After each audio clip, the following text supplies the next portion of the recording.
au complet. Donc, on va commencer ça maintenant parce qu'on a pas mal de contenu.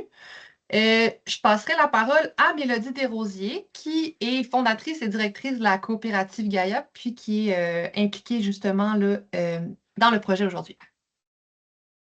Ben oui, en fait, je pense que c'est important pour nous d'apporter une espèce de genèse, un contexte pour vous expliquer un peu là, la situation dans laquelle on est. Fait que au niveau, là, vous voyez les graphiques, là, merci Maya pour les diapos.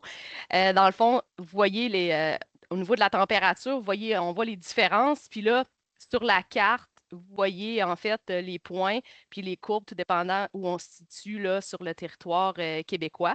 Fait qu'on voulait surtout vous montrer la différence qu'il y a, par exemple, avec le sud du Québec. Puis ici, tu sais, on a Bécomo, la Côte-Nord, puis on a Blanc-Sablon en bleu. Là, malheureusement, désolé, là, vous pouvez vous imaginer que c'est encore beaucoup plus marqué si on monte encore plus dans le nord du Québec.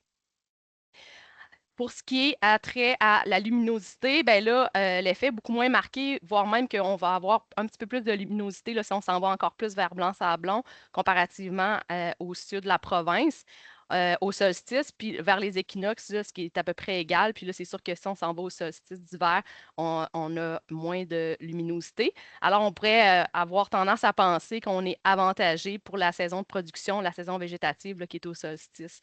euh, d'été, puis en juillet, ben, on a plus de luminosité, par exemple, que dans le sud de la province, ce qui est quand même intéressant.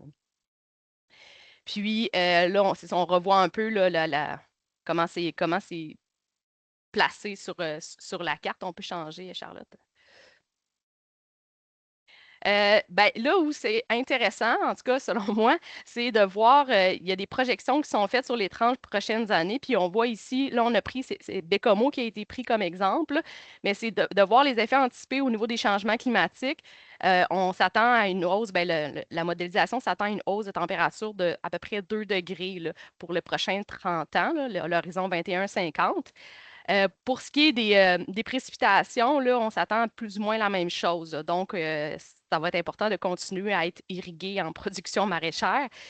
Là où c'est fort intéressant, puis loin de là, moi, l'idée de vous dire que les changements climatiques sont...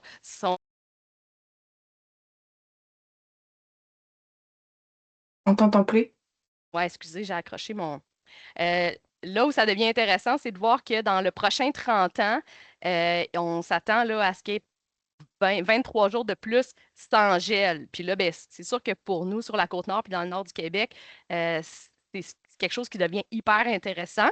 Fait que, c'est ça, comme je disais, loin de là l'idée de dire que les changements climatiques sont bien, mais c'est plutôt de dire, ben, avec tout ça, c'est de voir comment on peut s'organiser en tant que région nordique là, pour la production alimentaire.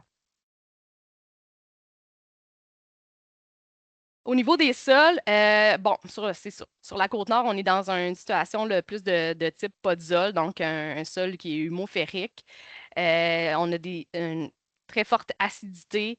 La teneur en phosphore est super faible. Fait que ce que ça fait, en fait, c'est qu'on a des sols qui sont hyper pauvres. Fait qu'il faut là, très fortement les amender. Puis on est globalement dans un sol qui est plutôt sableux ou un loam sableux, ce qui fait qu'on a de la difficulté avec la rétention de l'eau.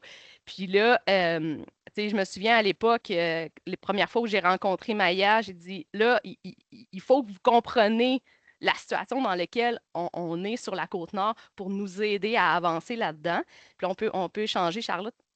Euh, fait que c'est un peu de là l'idée de dire, il faut se créer un réseau, il faut faire des essais, il faut se parler, se concerter pour éventuellement évoluer parce qu'il va falloir s'organiser pour se nourrir les gens autour de nous.